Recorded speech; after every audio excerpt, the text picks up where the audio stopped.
Ladies and gentlemen, boys and girls, children of all ages. What is cracking? What's up, guys? How's everyone doing today? We're going to be going over all the fights that are taking place tomorrow. 2 fight cards in Vegas. We have Zuffa Boxing, headlined by Kalen Walsh and Carlos Ocampo. And then we have the world title fight the following day. Also in Vegas, I think it's at the Fontainebleau. And you got world champion Raymond Muratalla versus Andy the Diamond Cruz. So we're going to be going over all the fights. We're going to be going over the books today. If you haven't seen my breakdown, prediction, and analysis of Cruz versus Muratalla, it's under my fight prediction playlist. The Stats Don't Lie. Watch it, comment on it, share it, like it. Also, we did our J-Rod versus Sugar Cane Sandoval. That's also on the playlist. Watch those as well. Like it, share it. Guys, if you're not already in our Johnny Says Boxing VIP group, that link is pinned right here. It's a couple bucks a month. Join on YouTube, join on Patreon, and you get access to our professional betting Discord. The Discord, we're at 350 JSB insiders. It's not just boxing. It's a growing community of all pro sports. We just launched tennis this week. We're going to be launching the NRL, which is rugby for you Sydney siders and you Aussies. And then Major League Baseball is coming up in 2 months.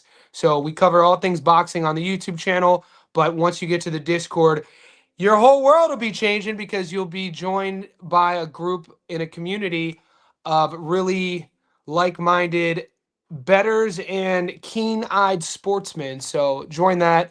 I want to show everybody who are in the Discord. Last week, I changed one of our processes where I put all of my bets, where I put my parlays, my props, my dogs, everything I'm betting on. I'm no longer putting in the Discord. I'm putting on our YouTube channel and in our Patreon. So what I'm going to show you is for all of you guys on this chat who are JSB insiders, you guys have the star by your name. Go to this is my YouTube interface. So go to my main page, right? Johnny Says Boxing. We just hit 27.2K subs. Now, right here, membership. So you don't even have to go to the Discord now to find my picks. They're all under membership. To become a member, to get all of my picks, click that link in the bio. And for everybody in our Patreon, we started last month, you will be private messaged all of my picks. There's also a section for members only in the Patreon. So since we got that out the way, let's get after it. I'm going to bring up all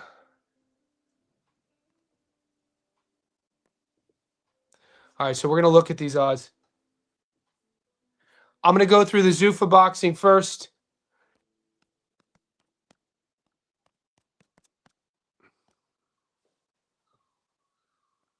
All right, so this is the Zuffa card. I'm going to go over these fights first. So today, you guys could expect I have six parlays that I'm giving all of the insiders, right?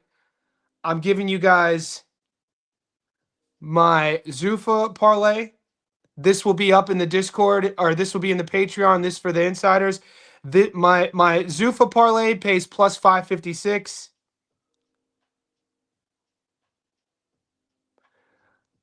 I have another 90 I'm trying to find a better word for locks, but I do have a 4-legger that I feel maybe a foolproof. Maybe I'll call it a foolproof parlay. It's 4 fights over the weekend. This one pays plus 110.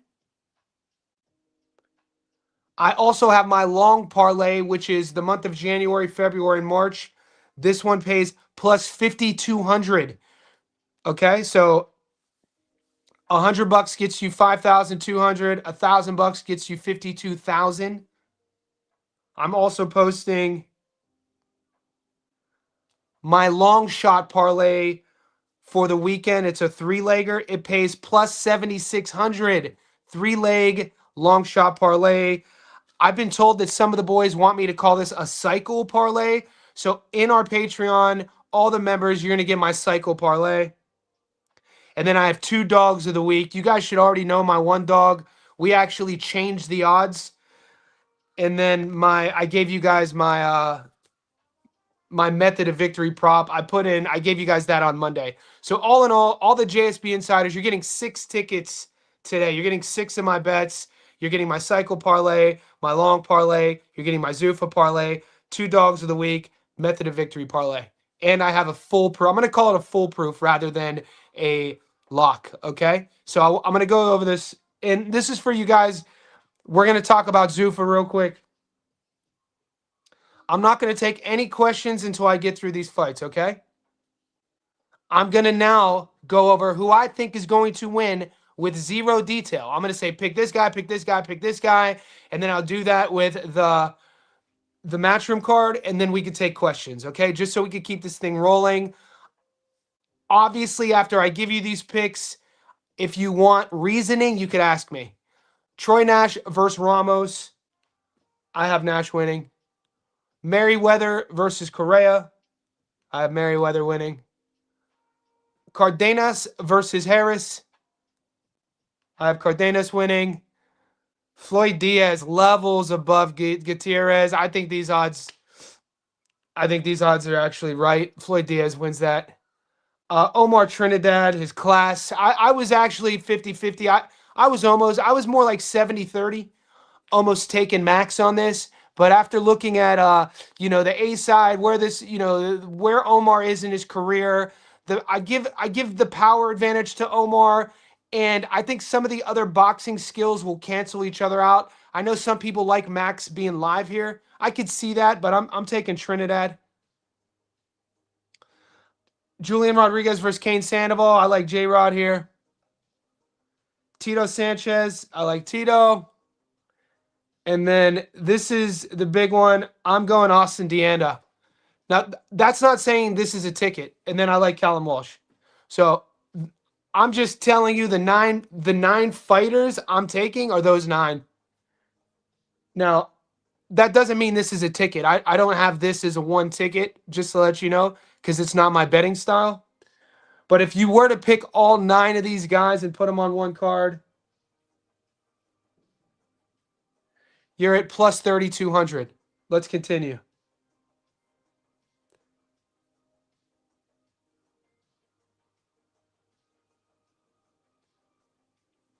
We're just continuing on Johnny, who's going to win? And you're getting this now. I'm telling you who I like to win.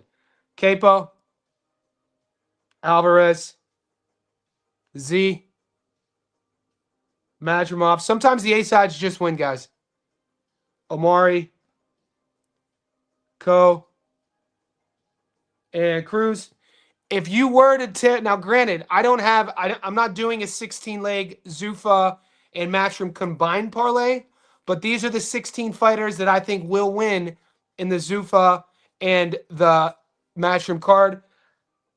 I do think there's going to be I think Austin Deanda at plus 550 is going to win by upset. I think J-Rod, so there's 2 dogs there. Yeah, overall, I think about 80 to 90% of the 80 to 90% of the favorites will win. I think we're going to see, and I'm not a fortune teller.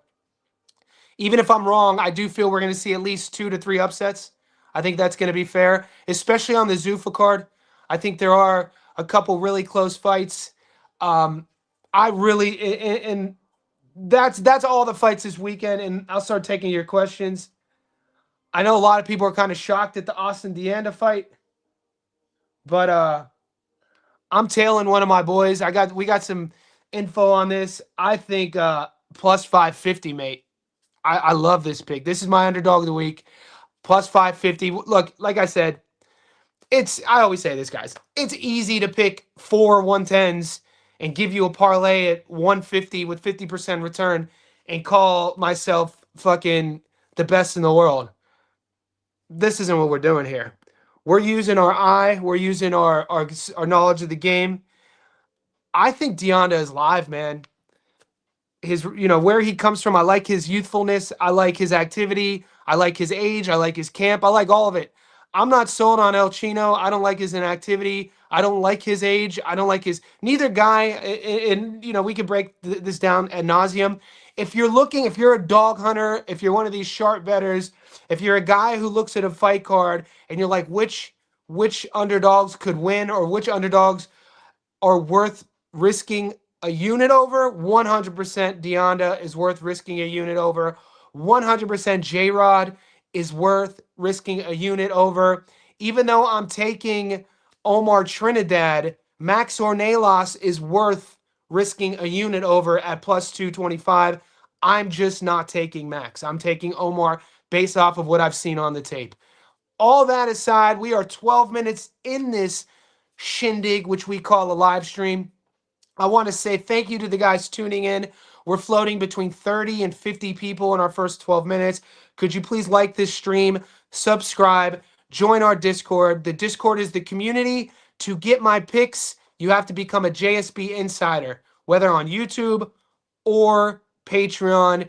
And those are the pieced together parlays. Shout out to my boy Peanut in the Discord, Randy on Instagram. We're launching our new cycle parlay. So the cycle parlay is a 3-legger that I'm giving all the boys at plus 6,700. Let's go. Money Meech is in this crib. Dude, I hope Derek Lewis wins this weekend. He fights in the UFC. I'm probably going to sprinkle something on him. I hope Derek Lewis wins just so we can see him on the microphone. Texas in this hoe. USA in this hoe. Deonda plus 350 in my bet 3650. Dude, I'm sold. Shout out to my boy Tommy Ranone. So if Deonda comes through, I'm not taking the credit. If Austin Deonda comes through like I think he is, give all the flowers to Tommy Ranone. He put me on. If Deonda loses, troll me. I'm going to take the blame for the loss. So however big your unit is, blame me because I'm telling you to take it. But if he wins, don't congratulate me. Congratulate Tommy Ranone. He has a real shot. I think so too, man. This is why we all get along out. This is why Johnny says boxing, our channel is a bit different. You know what I'm saying? The way we run our channel here is a bit different. I run my channel on positivity. You're never going to hear me call a fighter ass cheeks. You're never going to hear me call a fighter a scrub. You're never going to hear me talk negative about a fighter. I'm not going to do any sort of slurs. We run a different little thing around here, and some people don't like it. We don't care if you like it, right? But, we like to find underdogs as well. If we win, we win. If we lose, we take a L. But we do it with grace. That's something that's a lost trait, I feel, is people having a little bit of class. People having a little bit of moxie to how you present yourself. And so, yeah, who doesn't love a good juicy dog? We also love our money line parlays, though. We've hit 25 in a row. So I'm giving you, over the last 2 weeks, we've hit 25 straight money line picks with receipts. Just go and check it on YouTube. And I'm giving you a 6-leg money liner for Zuffa, which will be 30 or 31 when they hit. And then a 4-legger for Matchroom, which would put us at 35 when all 9 hit, all 10 hit. And then I also have a 14-legger for the next quarter. So the 14-legger, I'm actually proud of the 14-legger. So looking at this 14, I'll go over the money line parlay for PJ and some of the boys who aren't in our Discord. Here's the long parlay. I'll get if you take notes, take notes. 14 legs. This is free money. I think it's somewhere around plus. I think it might be plus 5,000. Don't quote me on this. We'll find out in a second. So PJ, this is for you, big dog. This is a long parlay, a money line, 14 legs. I already got action on it. It's plus 5,000. Let's look at it.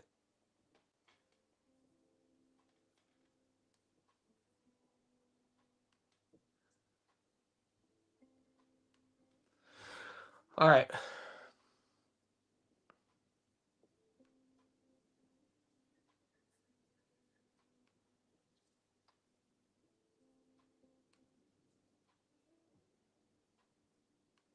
It's going to be, when I do these quarter-long parlays, I like using like in Australia, they break down the fighters' talent between grade A fights, grade B fights, grade C fights. You can see it right here on the screen. So when I do these quarter-long parlays, which are like main events basically, now you have to wait. You can't have that instant gratification. If you don't have the patience to wait, you're not going to like this. But if you got a couple bucks to sprinkle on something long-term, this is for you. So I do have Callum on here. I'm not the biggest fan of Walsh. I'm not like a Walsh fanboy. I don't think he'll be a world champion, but I do have him here. Walsh.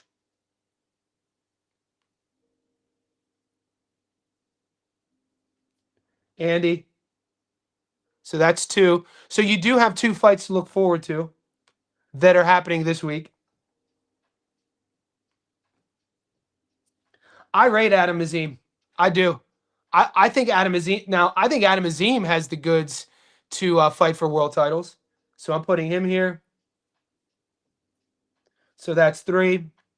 I want to see Adam Azim versus Dalton Smith. So I am breaking down this Bakram Murtazayev Josh Kelly fight. It's going to be my underdog of the week. So I'm taking Josh Kelly to beat Bakram, but I'm not putting him on my long parlay because these are just money line sort of favorites. Whenever I have a fight that's at plus 200 or more, I put them on a separate ticket and I go heavy on them just to let you know. Carlos Adames.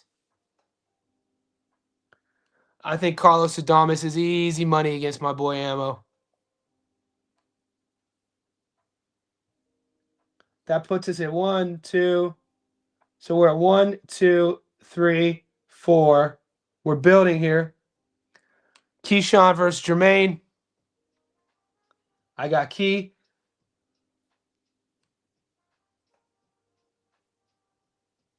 Teo versus Core. I got Shakur. Xander versus Barao. I got Xander.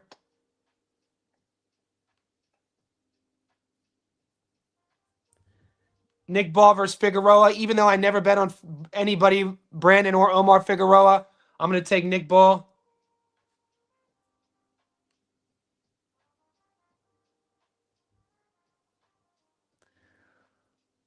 Lee Wood, Josh Warrington. It's where it gets interesting. I'm taking Lee Wood. I know Warrington, he asked for this fight. He won his last fight. I don't trust Josh at this stage of his career. Even though Lee Wood is coming off that, he moved up the division, tried to be great against Kakachi. I think Kakachi might be one of the most underrated fighters right now in boxing. I like Lee Wood to handle business. I love British rivalry fights too, mate. I'm a big fan of British boxing. I've always been a fan of British boxing. GAR versus Andy Hiroka. I can't do now when we're talking props are a whole different story. These are just on the money line. Like I'm like when you see these odds, I'm actually comfortable with this 14-legger. And we've hit these, dude. We've hit 14-leg. We've hit 22-leggers before. So this is nothing new to us. I'm just sharing with the boys. We have a couple more fights. I'm gonna take Hitch over Duarte. I enjoy both guys. I really rate Hitchens though.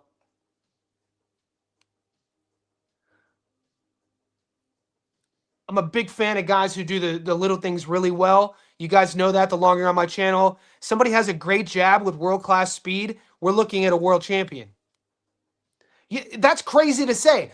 In this version of modern era boxing, I don't know if it's a coaching issue. I don't know if it's a focus thing, but it's very rare when you see guys with world-class jabs and world-class speed together. You don't see it a lot.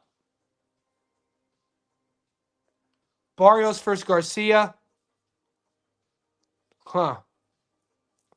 I'm going to leave this off. I'm going to leave that off for now. Only because I put Ryan Garcia in the category of Omar and Brandon Figueroa. There's always some fuckery that goes on betting on those guys, so I'm going to leave that fight off. For now, it doesn't mean I won't go back to it. I'm not a big fan of Clarissa Shields, and those odds suck. I mean, she's a great boxer, but her odds are all like $1.06. I'm not putting that on there. Sugar Nunez versus Navarrete. Ooh, for all you guys just getting into boxing, put an asterisk by this fight. This is going to be exciting. I'm going to take Sugar. I do it with pause though and hesitation. Navarrete always seems to find himself in these sort of bloodbath barn burners with some sort of controversy. So I'm taking Sugar because I've been with him all the way on the way up. You know, I was featuring Sugar Nunez on those Pro Box cards. I'm pretty sure we on Pro Box cards before he went to Japan. And I still think Liam Wilson beat Navarrete.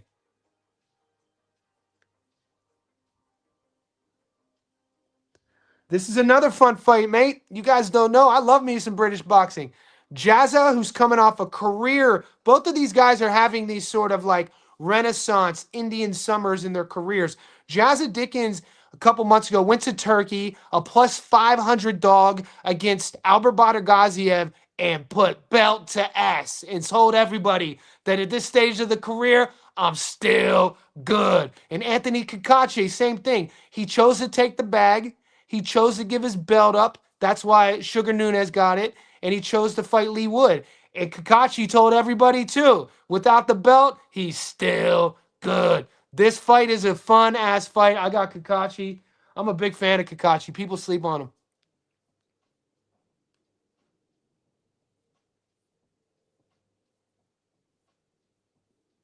We're going to do, I think, one or two more.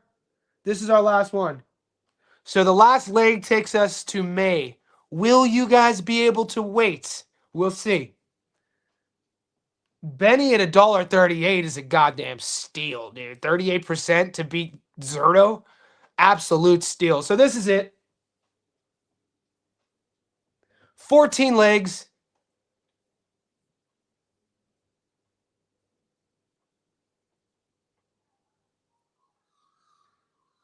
There you go. I wasn't that far off. 54.91. So 100 gets you your money back. Plus 5,391.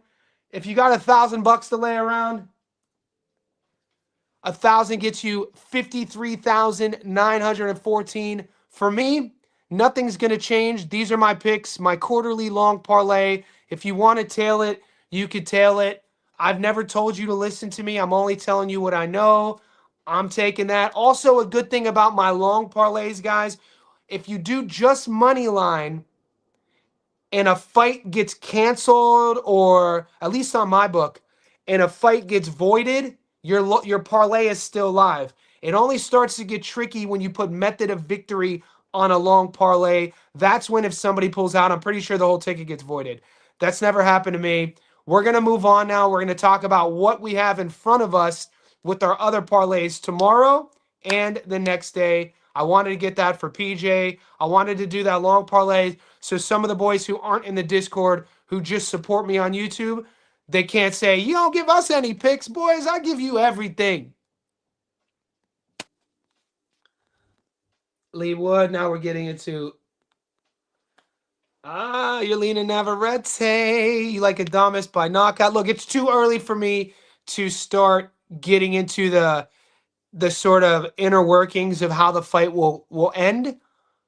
I usually stick week to week on predicting knockouts and points sort of thing. It's just how I roll.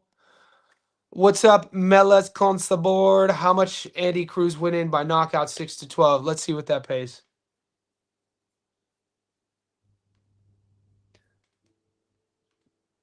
Did you just make that prop up, though?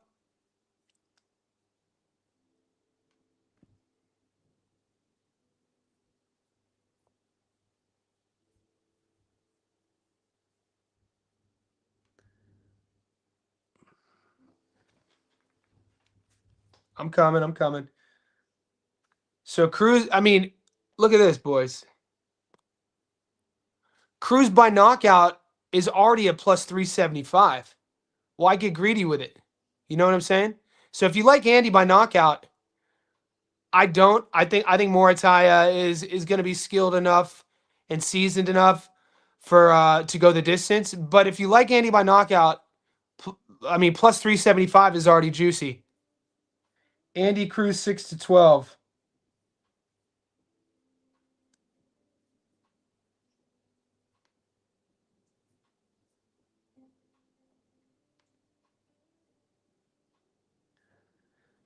So I'm seeing Andy 5-8 at 1050, and then 9-12 and 9. Look, holy shit. Gun to my head, if I had to play a knockout for Cruz, I would go 9-12. Look at those odds. This is just like, if gun to my head, if I had to play knockout, I would say late 9-12. You're dealing with a 29-year-old world champion who's 23-0 with 17 knockouts, who doesn't know how to lose, who's always switched on, who is married to the game and Ray. I'm a fan of Muratalla. I'm a fan of his professionalism. I'm a fan of his journey. I like how he operates. I like Cruz, obviously. I think that Muratalla, because he likes to punch, he leaves openings on his defense. I think it's going to be his leaky defense that is going to undo him. And I think that leaky defense will start with body shots. And if it does play out that way, which I hope it doesn't because I have money on the points decision. So this is actually one of my live bets right here. Not here, my bad. Right here. I gave this to the JSP insiders early in the week. I got it at 197.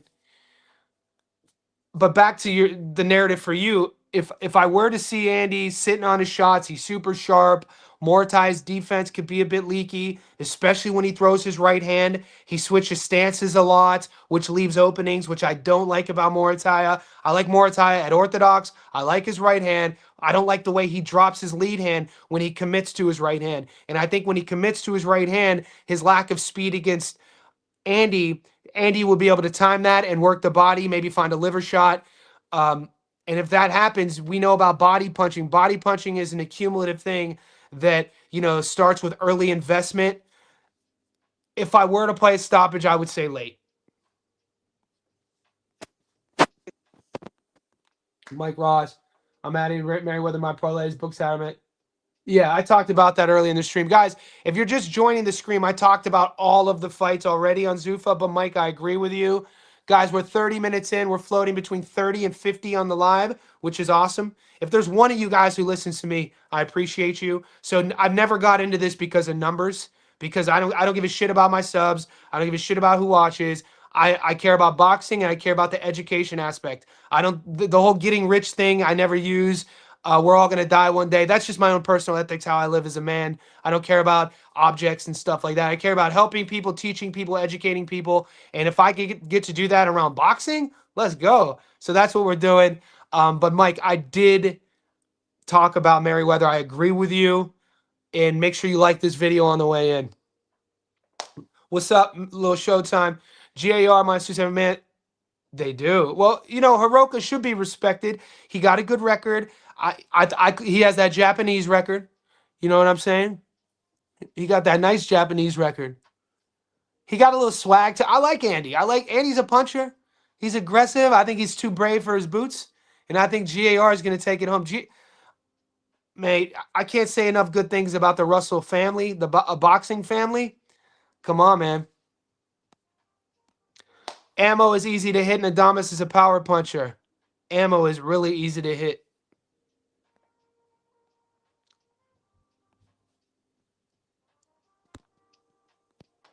Let's pull it up.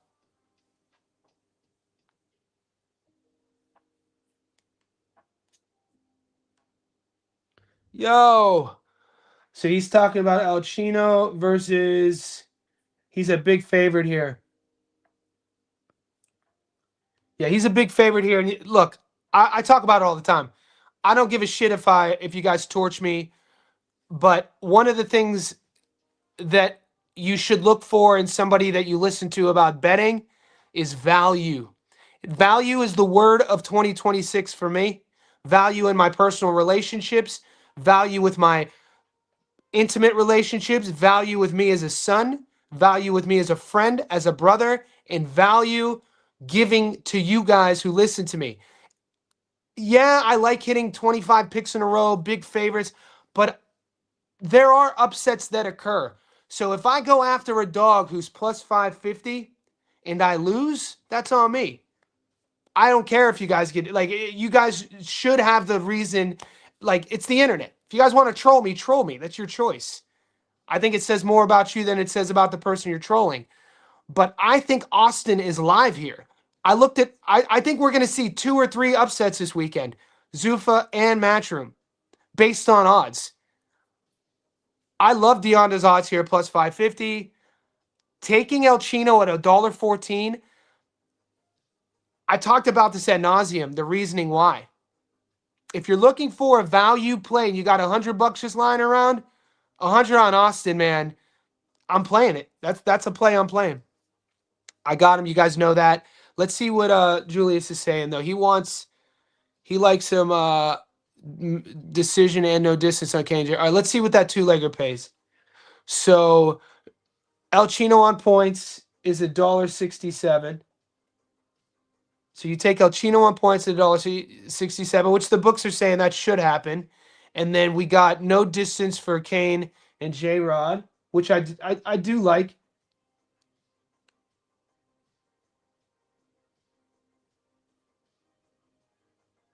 Will the fight go the distance? No.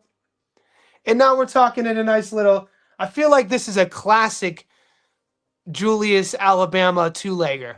I feel like this is something that you win with all the time. So you got that pays plus 275. A little sneaky $100 on that gets your money back plus 275. You can't ask for more. I think there's value in this. Even though we disagree, I think it's a good ticket. I think that it's wise. Logical reasoning on the odds says that El Chino should get you a 167. I do think that J-Rod and Sugar Sandoval, for the sake of this, we're going to keep that. But let's change this. Let's switch out Chino on points and go with my pick.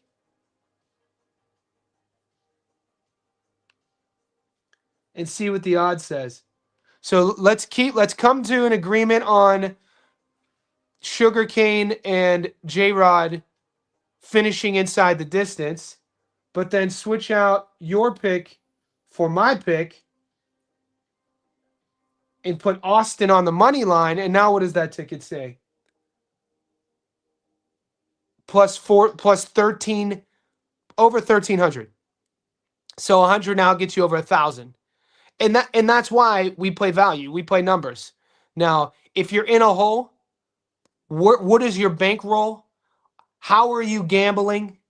Are you an entertainment gambler? Are you gambling to get rich? Are you chasing losses? All of those are up to you. You as the man, right? So me telling somebody who has no money, who owes people money, who isn't happy, who's living in their basement, who's struggling with bills, I tell you to get off of my channel. I tell you to unsubscribe. You can still support me and learn from the sport, but I tell you to delete your betting apps. If you are betting and you don't have a bankroll and you're betting trying to pay rent, not betting to pay rent. Like, some of us win and we use our winnings for our bills. But if you're at a point and you're chasing and you don't have money in your account because you can't pay your bills, then leave. That's not what we're doing here. I'm not going to sit here and tell you that you're doing the right thing. If you're an asshole to the people who care about you because you're a degenerate gambler and you have other addictions, if you find yourself addicted to A, B, and C in gambling, leave. It's not the way to live. It's not. It'll make you a bad person. It's a horrible addiction to have. So this is not the channel for you to come to for me to sugarcoat shit to you. We are running a channel based around boxing as the sport. I grew up in a gym. We are then using that to educate and talk about outcomes and where to put your money. There's a big difference. I'm not here for any younger dudes trolling, trying to get rich off of betting. That's not going to happen. Develop your skills, learn a new language, you know, find out what you're good at, follow your passions. But if you think you're going to cut corners on success and cut corners on wealth and happiness by gambling, somebody freaking lied to you. You need more role models. You need better role models. I'm not that guy to sugarcoat to you. Some people don't like that. Hey, I'm a grown ass man. I can take it. Co versus Hart, no distance. I like it. Let's see what it pays.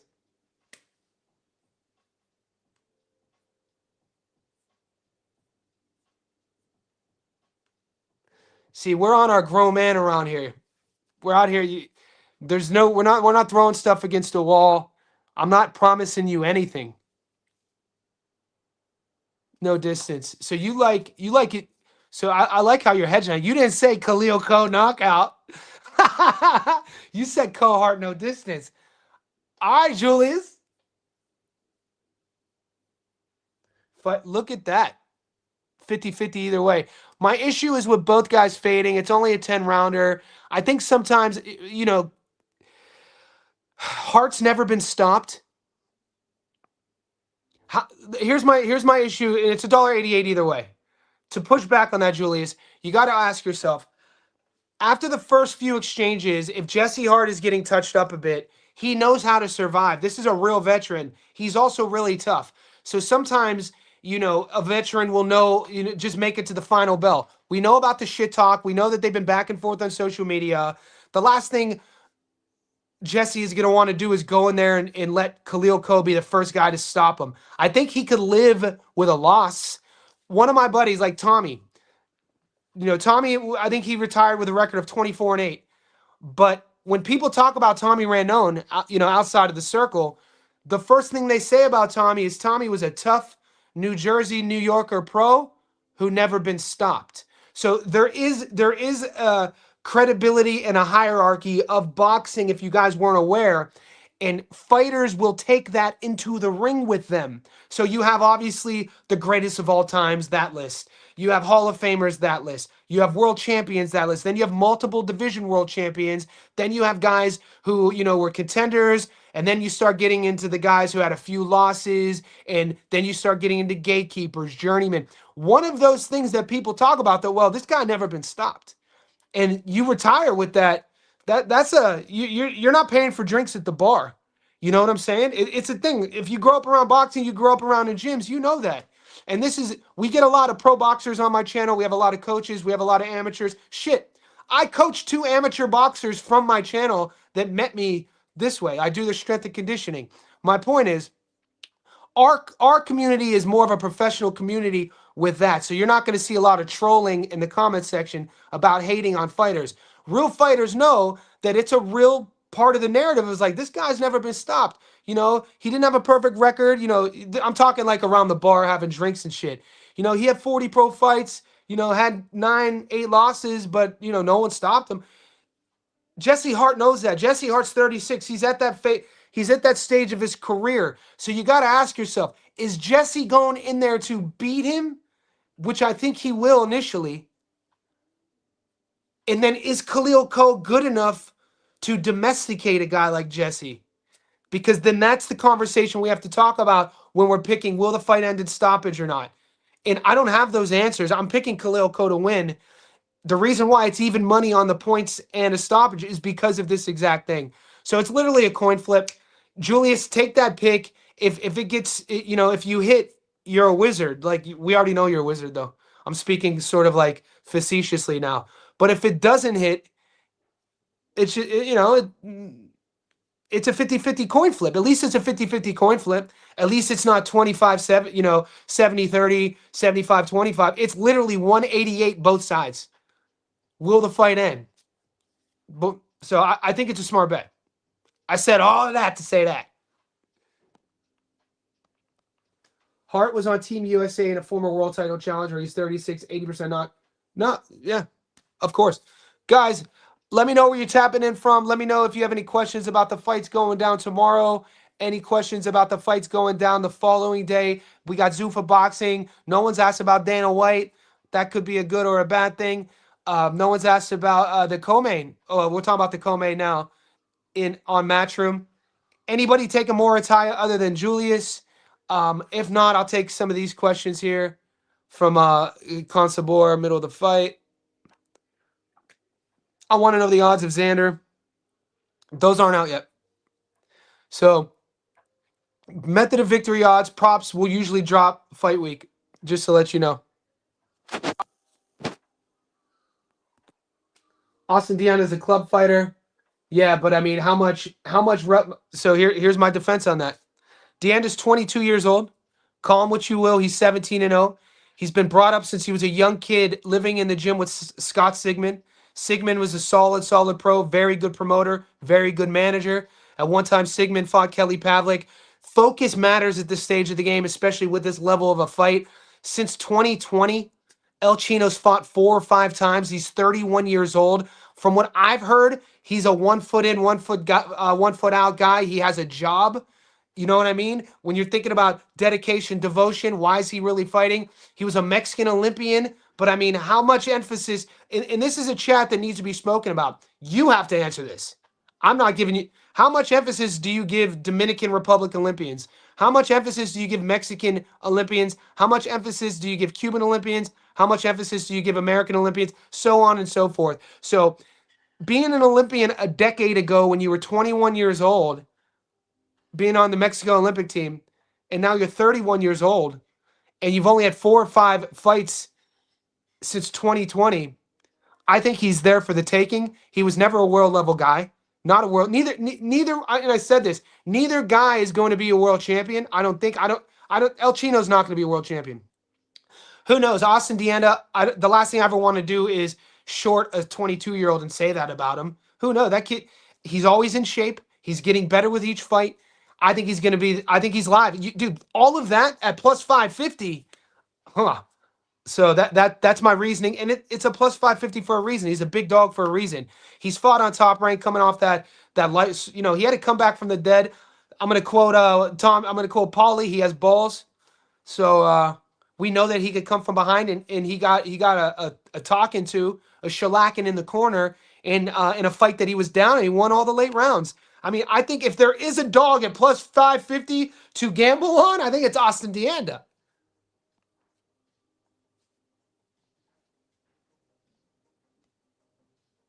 Steal of the week is Madrimov, decision plus 400.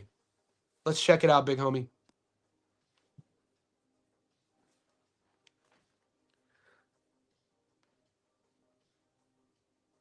This shit is fun. I love this shit. If we had such, if I had the endurance to stream longer, I would stream way longer. I do hour streams, but like sometimes I'm like, why don't I just stream for 5 hours? This shit is fun. Bring some of you guys on. Like Julius came on 2 days ago. If you guys are in the Discord, you guys can come on, by the way. We have a call-in feature on the channel. If anyone wants to come on, I'll send the link in the chat. Okay, so David Salazar was a Dominican Olympian. It's funny. That's probably why I said that. That was in my head doing my studies this week. Wow. Oh. Well, that just goes to show you Salazar's food. They know what time it really is. The politics of boxing. Madrimov is supposed to get busy. I mean, come on, guys. People, dude, with under 11 pro fights, Israel Madrimov in back-to-back fights went the distance with Terence Crawford and Virgil Ortiz. With under 11 pro fights. You got to give that kid his goddamn flowers. Israel Madrimov is a very, very tough out. So, that being said, the odds makers are agreeing with my point, thinking that Madrimov should just steamroll this guy, which I think he will. Look, I wouldn't call this a steal, but for the same reason, like I would feel more upset. Bro, if this hits, I'm gonna do a whole live stream dedicated to why Julius is a genius. I would be like, I feel more comfortable with Deonda winning than this, only because of Madramov's explosivity and his power and his awkwardness. He's fighting a guy, when we're talking about, levels, a Dominican guy in Salazar that really isn't much to him. If that hits, I mean, I'm not playing it. I'm not even playing the Madrimov fight based off those odds, but you might be onto something. I mean, people said the same thing about me and you when we hit on Carrington by decision at plus 500. So I do like your style. I do like that way of thought, looking for decisions, and not everything ends by knockout. And then there is an argument to be had because, is Madrimov going to be is he going to be gun shy? Which I don't. But will he want to get rounds in? Will he just want to kind of showcase and get back to the groove of things? So it could happen. He could hurt him early and then just cruise. You got to really do your tape and really discover the psychology of a fighter like Israel Madrimov. Eastern European guy. I think he's a killer, dude. He's very determined in there. So what is Salazar going to have to do to survive to go to a points decision? Will the fight go the distance? Plus 350. Yeah, you might as well take, and I'm sure you did your deductive reasoning. There's no way that you didn't look at that. So,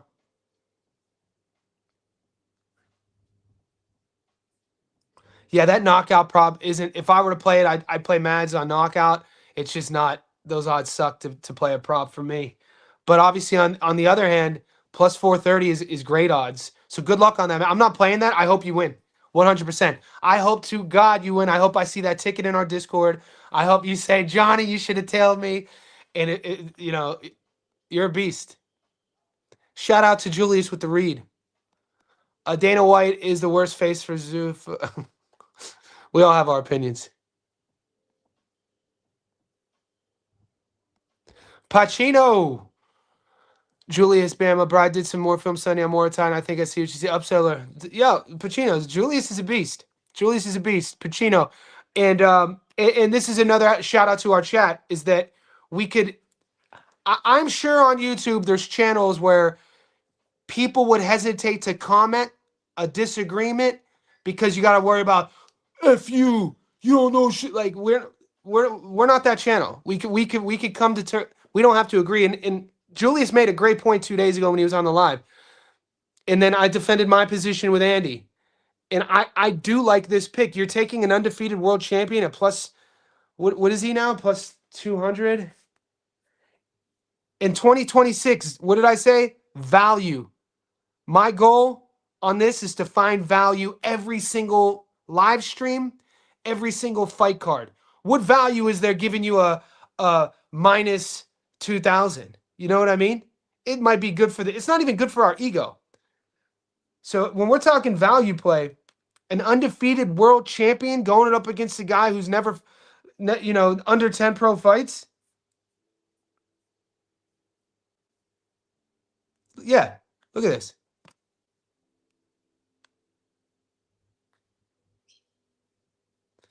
Plus 210.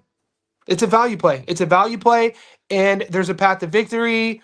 There's a lot of components to Raymond being able to beat Andy. It's not like, we have to find out, and this is what we do when we find out who we're betting on, is you do deductive reasoning on both sides. Never bet $1 on a fighter because you dislike a fighter or somebody told you to take this guy. Do your goddamn homework.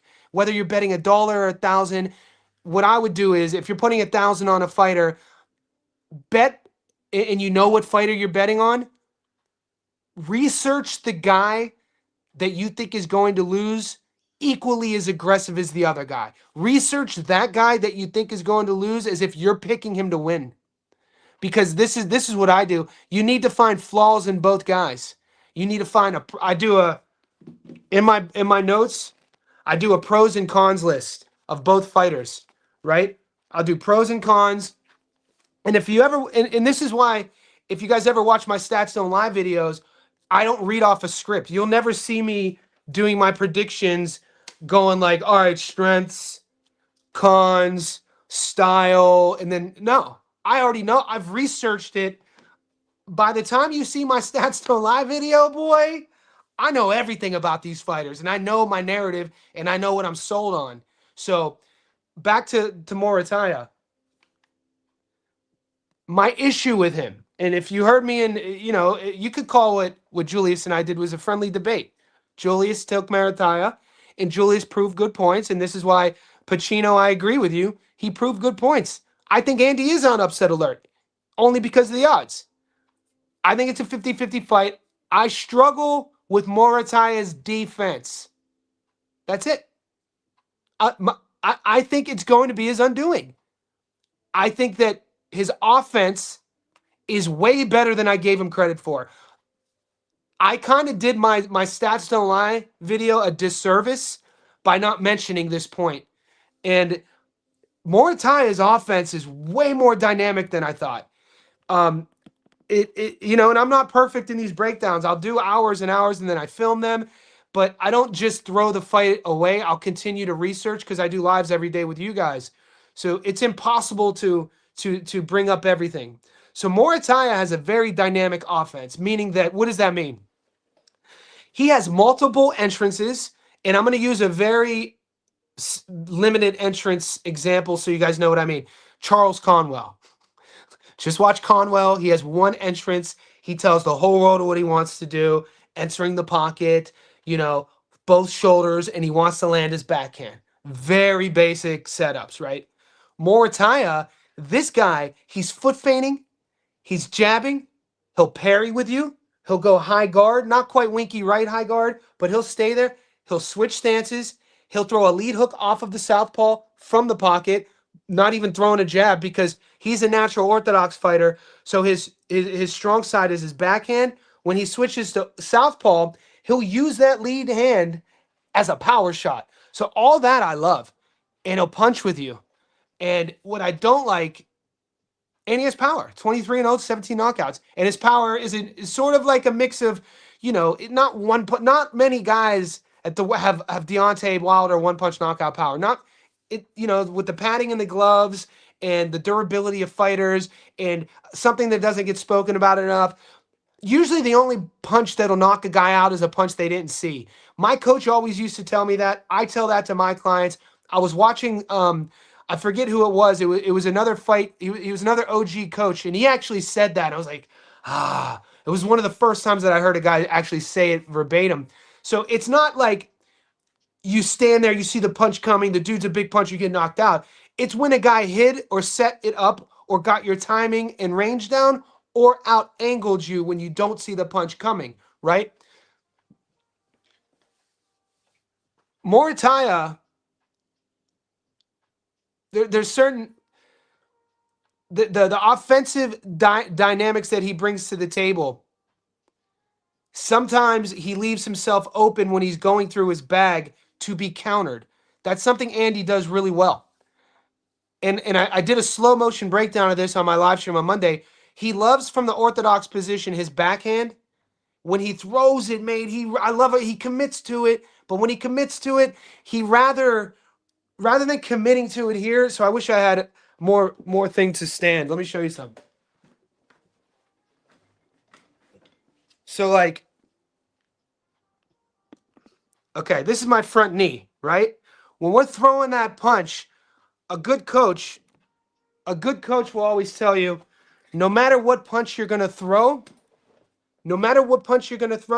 you commit to, never have your torso over that lead knee, right? You never want to be committed so much that you're out on your front foot because you're going to get countered. You always want to be in such a position and have your balance in such a position. When you land, your torso is still vertical over that lead hip. You know what I'm saying? So Muratalla, what he does with that backhand to make up for this out of position approach, he'll put his head here. Watch it. I brought it up on slow motion. Normally you would throw it and just keep your lead hand here, and you're still in a position to counter or move. He loves that backhand. He's here. Boy, you catch Andy Cruz. Andy Cruz catches him with an angle, boy. That's just what I'm seeing. So maybe we're getting too much into the minutia of the technique, but this it's just what I look for. Are you gonna have a bro Mosby? I was supposed to, but I didn't have time. I'm a strength and conditioning coach, so I run a gym out of my house, and I've been busy since 5 a.m. with clients. You know, I was supposed to do this live stream at 5 a.m. my time, but I had a 6 a.m. client at my house. I had a 6 a.m., a 7 a.m., an 8 a.m., a 9 a.m. So I just went back to back to back to back with clients downstairs, and then I did this live at 10 a.m. We're about an hour in, and now I have to spar at 2 p.m. I just don't think I'm going to get to it. And I called Nick. We were supposed to do one. I can answer you. I am gonna post my UFC picks though. I apologize though, man. I thought I was gonna have time. Magic Mom has went the distance with Journeyman before. Yeah, pre Terrence Crawford, pre Virgil. You gotta, there is something to be said about the knowledge we take with us through the experience taught from a better opponent. Think about those lessons Bud taught him. The Virgil fight was a little bit different. The Bud fight, a lot of lessons with like range.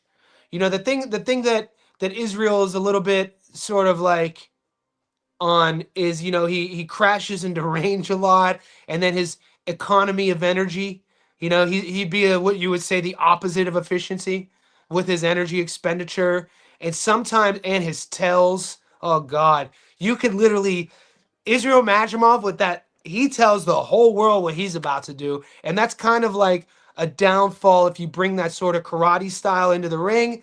You can pick up on that. 2 hops, boom. 3 hops, feint. 2 hops, a counter boy.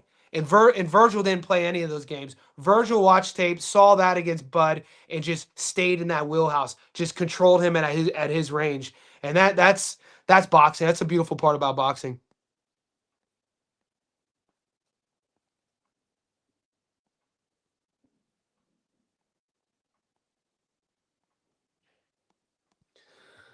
Self-made in this hoe. More ties lock. Dude, look, this is what, boys, not an echo chamber. Julius is a big timer, boy. He knows what he's talking about. Pacino co-signed with him. A lot, dude. Muratalla is alive, boy. Muratalla is live. He's a world champion for a reason. So I think it's a 50-50 fight. I think it's disrespectful. I thought Muratalla should be the favorite. Dude, Andy has 6 pro fights.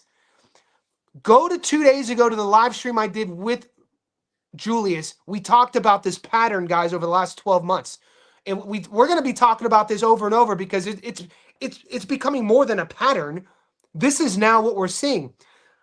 Either amateur pedigree, former Olympian, or just fast-track prospects with under 10 pro fights fighting against either world champions, former world champions, or 25 plus fight pros who are, and then the guy with under 10 pro fights going in as the favorite and getting dog walked.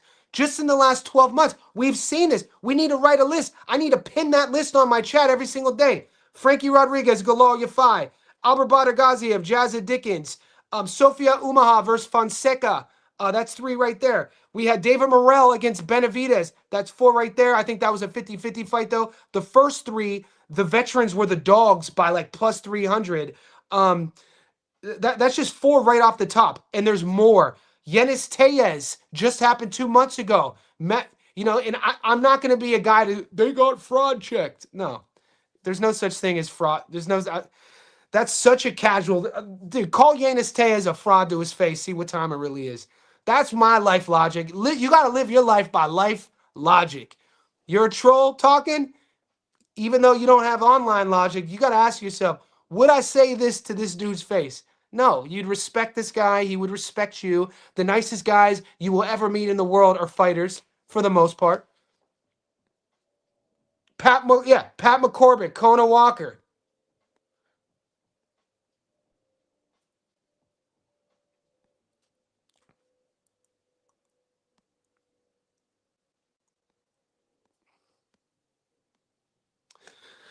As self-made, originally I was all over Andy on decision, but I looked at the film. I see Muay You see Muay outboxing him from the outside, and it might sound insane given Cruz's pedigree.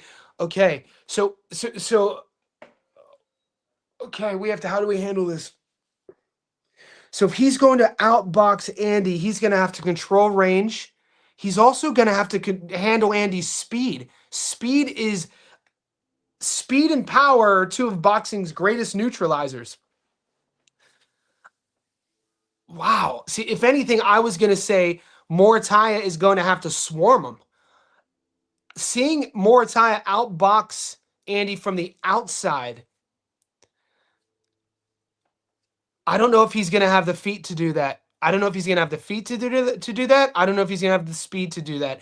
I think Moratalla's path to victory would actually be in range, getting past Andy's jab and fighting him how he wants to fight him. On the front foot, making him uncomfortable, forcing Andy to punch with him, and then finding an opening. I do not think that Muratalla wins a pretty fight. I think Muratalla is going to have to make it a dog fight and bring Andy to those veteran waters, those 11th and 12th rounds that he's never been before. I think that's how Muratalla wins. But where we do agree on is we both do see a path to victory for Ray.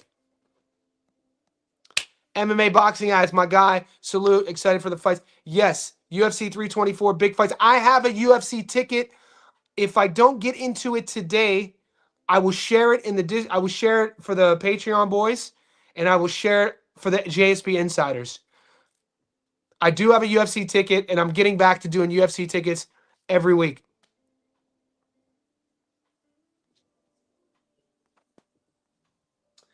Bro, and those were both draws. Was that a back-to-back draw, or did Cam lose the second one?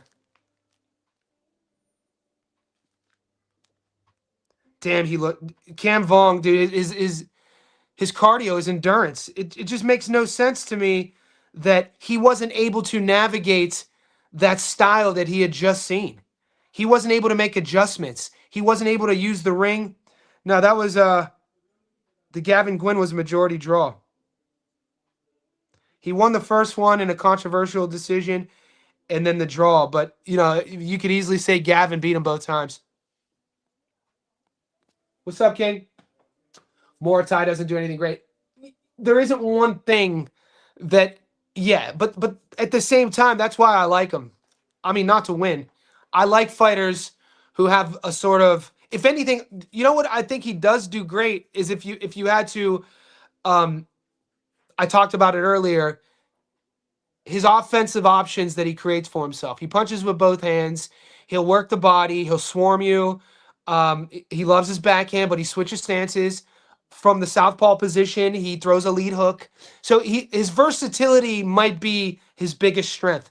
And in boxing, if you could take a guy like Muratalla, who's 29, who has a versatile offensive bag, who's undefeated, if you could force a young pro like Andy, young as in total fights, into a long fight, like maybe some low blows, maybe some headbutts, maybe, a point deduction here, make it ugly, clinching, force the ref to break it up, fighting in the pocket, sort of like this style of fight, that versatility. I think that if I was Moratalla's coach, I would be like, big brother this dude, or at least try.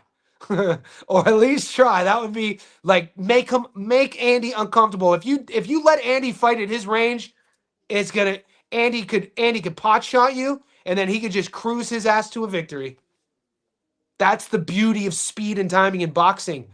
If Andy's up 4-1, 5-0, and Muratalla is frustrated and he's just putting himself in more precarious positions to get punched, I could see Cruz will have to make the decision. Do I want to risk getting hurt by pouring it on, or I'm already up big, I could just cruise to a decision? That's what I'm banking on. Andy on points, baby. $1.96. Let's go. Ray decision is live, but I got Andy. It is. Yeah. Look, we would be casuals here. I would be a freaking casual if I said Raymond Muratalla is not live. You know what I mean? Like, if you were watching a dude, like I heard somebody on it. Look, I'm not a gatekeeper. I don't give a shit how you live your life. But if we're friends, if we ever became friends, if my friends know this, we all live our lives to a certain level. Like I expect things from my friends. You know, I don't hang out with losers. I don't hang out with drug addicts. I don't hang out with cheaters. I don't hang out with liars. I don't hang out with people who steal. I expect things from my circle of influence, right? You guys expect things from me. I'm not going to sit here and tell you that Raymond isn't live. He's live. And this is why I get frustrated sometimes with boxing content creators calling fighters ass cheeks, calling fighters scrubs, calling them retards, calling them gay. I'm like, what are you guys talking about? That's such a weird thing to like. A, it's not professional. Carry yourself like a professional. And B, would you say that to this fighter's face? The world needs more of that. Before you speak, logically, would I approach another human, another man, would I approach him like this? Or does he deserve a little bit more respect? And I think we could use a little bit more of that. But for me to say that Ray isn't live, he's 100% live. I think the odds are disrespectful. He's the champion. He's the veteran. What do you think about Sean? Look, O'Malley, in my opinion, is so I don't talk about this a lot, but my first degree in college was sports psychology. So out of Cal, I went to Cal State Fullerton to finish that degree a long, long time ago, and I had to do my field work, right? Observational study, observational work. So what I chose to do was work with the football team and work with athletes recovering from injuries. And what you do is you have a guy, a pitcher, a quarterback, a point guard, and they tear their ACL. And this is a guy who's a showcase player on the team. Whatever sport he's playing, he's relied upon to be great. You tear that ACL, you tear an Achilles, you tear a shoulder, there's a surgery, there's a long road to recovery, there's a psychological component where you start second guessing your skills. You start questioning what you're capable of. That it's then you seek out sports psychologists, which every major university has, every major pro sports team has, somebody to help guide you along those ways. Like, dude, your knee's good. Stand in the pocket. Get on your toes. Look at yourself throwing. The way you threw the ball in college is just how you're throwing here now. You just missed a little bit of time. Your offensive line is going to protect you. Trust your arm. You've trained like this since you were a kid. You had one, like that sort of thing, right? When you're aware of this sort of thing, you're able to take this and look at the whole story of a guy's career. I say all that about Sean O'Malley because O'Malley was a guy who was propped up, marketed. He marketed himself. I remember watching him on a podcast before he had braids and dyed colored hair. I remember when his coach still fought at Bellator. I remember watching him. I blame the whole thing on Snoop Dogg. Snoop Dogg and Uriah Faber were the first guys. They were doing the Dana White Contender Series. And that whole aura, Sean had that knockout, and the rest is history. And this was along the same times of like Conor McGregor, but then you needed to have a shtick, and everybody was trying to find their shtick. Colby Covington was finding his shtick, that sort of thing, right? And Sean O'Malley found his. He was doing live streams, smoking dope, talking about dudes fucking his wife, all this stuff, right? And he was winning. And he was like, talking about his goals and aspirations. And then he was winning, and he became a champ, and then he wasn't winning. And then he kind of went silent. And, the whole marketing machine around him kind of changed. And him trolling Yadong, I think it's just all part of that. I think Song Yadong is live. That's all I'm going to say there. Uriah Faber is going to have Song Yadong ready as fuck for this fight. That's a guy that, when I think about the best fighters to never win a UFC championship, Uriah Faber. Dude, without Uriah in the UFC, there's no weight classes under 145 pounds. If you want to know who Uriah Faber is, watch the WEC days. Those fights he had with Josie Aldo in the WEC, Dominic Cruz. Dude, Uriah, the California kid, dude. Uriah Faber, the only reason there's 145 pound, 135, 125 is because of Faber. It was a shame he never won a world title in the UFC. But those guys at Alpha Male, they do one thing really well. They do a couple things really well. The psychology of the fighter is one of them. Did Floyd Diaz do jail time for that car arrest in Vegas? He hasn't fought. I'm not sure. I like Floyd to win pretty big, though. I don't know if he's going to knock out Song Yadong, but I can definitely see him outboxing someone from the outside. So I'm going to have to use that volume pressure counters to catch Sugar. Yeah. Muratalla can't cut the ring off. He's going to be chasing ghosts, and he's going to be popping, locking like the yeah. Yeah. Yeah. Yeah. Did you see Espinosa's? Oh, I think Rafa. Look, I'm still a fan of Angela Leo. We followed Leo's career on Pro Box. You guys, if you're watch my channel, we featured Angela's last few fights, bro. All you gotta do is watch that first Robesi Ramirez fight with Rafa. From that first fight, which he was down, and how he came back from the dead to win. From that moment on, up until right now, us speaking about him, Rafa Espinosa is that dude, boy. 120, dude, the shellacking he put on Edward Vasquez, dude. I don't think Angela Leo looked that great in his last fight. There's no way I'm betting against Rafa Espinosa in this fight. I think Rafa stops him. He's one of my favorite fighters. How he fights, the aggression, his urgency, and then how he is outside of the ring. Super. Always quoting the Bible, whatever religion you're into. He's a spiritual man. He's a man of faith. His family, he visits his opponents in the hospital after. Like, there's a lot to like about Rafa. One of my favorite fighters right now. I'd love to, and shout out to Leo. I just think Leo is going to have a lot of trouble dealing with that size, which everybody does at 126. You like the over 2.5, Patty? I'll think about that in 24 hours. I got Patty on the money line.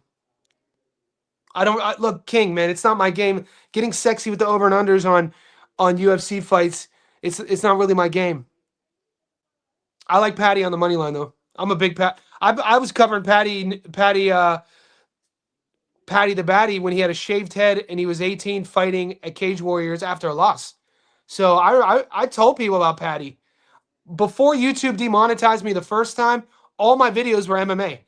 Like interviews with regional guys. I would cover the LFA. I'd cover Cage Warriors. Patty the Batty is, people hate on him. The people who hate on Patty, they don't know his whole story. They don't know the come up from Liverpool. They don't know his amateur days. They don't know that this kid grew up in the gym. Dude, Patty, dude, he'll be a champion. I'm a fan, dude. He'll punch with you until he doesn't have to. He's a big dude. He's strong. His wrestling and grappling. I think Justin's seen his better days, man. Justin was kind of like a product of, it was almost like there was a hole in the matrix when Justin came over from PFL. I think he was 17-0 when he fought Michael Johnson from the PFL with like a lot of, maybe 15 or 16 knockouts. I'd have to look. But he was like a wrestler, Arizona wrestler, but he never wrestled. He always struck. And his striking was super basic, and he would throw this lower leg kick with no dexterity, but it would just do damage. And everybody knew what he wanted to do. Everybody knows what he wants to do. He wants to be in a dogfight. But this was like when he fought Michael Johnson, what, 2017? Maybe later, 2018? He fights like a guy who fought in the UFC in 2008. He fights like, back in 2008, you had specialists. You had guys who didn't know how to grapple, didn't know submissions, couldn't get off their back, and they were like a one-punch guy, or all they knew how was wrestle. All they knew how was grapple. They couldn't stand and strike. And now, as the sport evolved, you have young kids who are training in mixed martial arts, not just boxing, not just wrestling, etc. Gaethje has made a career off of himself, even though, like I said, he is a state Division I wrestler. It's like he kind of poked through with that old, he's a throwback. I think Patty does what he wants with him. I don't know if anyone can beat Sean O'Malley with the striking. I think it's a hard fight for Sean. I think Sean has a lot of, his striking's pretty when he's cooking, but his resets, he's long.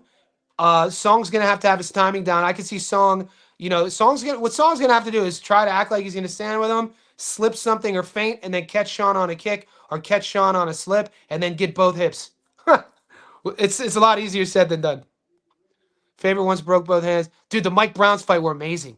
The Mike Brown fight, dude, that's when I was a fanboy because I'm like 22 at the time, 23. This is when my Faber would lose and it would ruin my day. You're a fanboy as if your fighter loses. and your whole day's ruined. Like my dad, I grew up in Northeast Ohio in Cleveland. When the Cleveland Browns would lose and they lost a lot, well, in the 80s they were good. In the 90s, before they sold the team to Baltimore, they were decent. When we had Bernie Kosar and Kevin Mack and Ernest Biner and Eric Metcalf, Biner got traded, Webster Slaughter, Hanford Dixon, those days. When the Browns would lose, my dad wouldn't talk to us for 2 days. He had a family of 6. He had his wife and 4 kids. We knew that fool wasn't talking to us. Don't go up to his room. Don't ask that fool to play catch. The Browns lose, that dude ain't talking to us.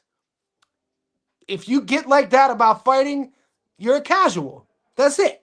I used to get like that when Uriah would lose. I was a casual. I was 21 years old. When Uriah Faber would lose, boy, that shit will affect my whole day. But who was the kid?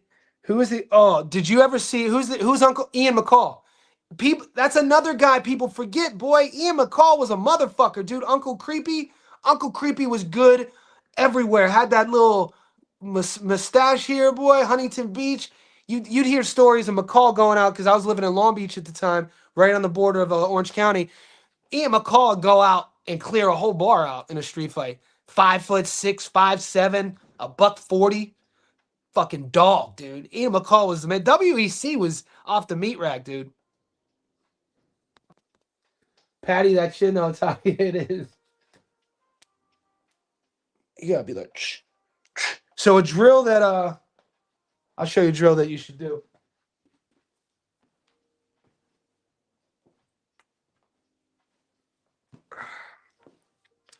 So if you guys are boxers and you have trouble keeping your chin up,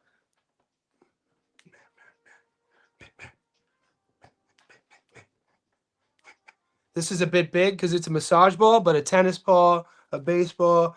Dude, my dad would have me doing that shit for hours when I was a boy. Keep your big ass chin down, Johnny.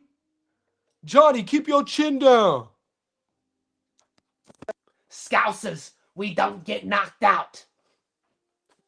Yeah, Uncle Creepy was the man. Boys, give me a virtual hug. See you next time.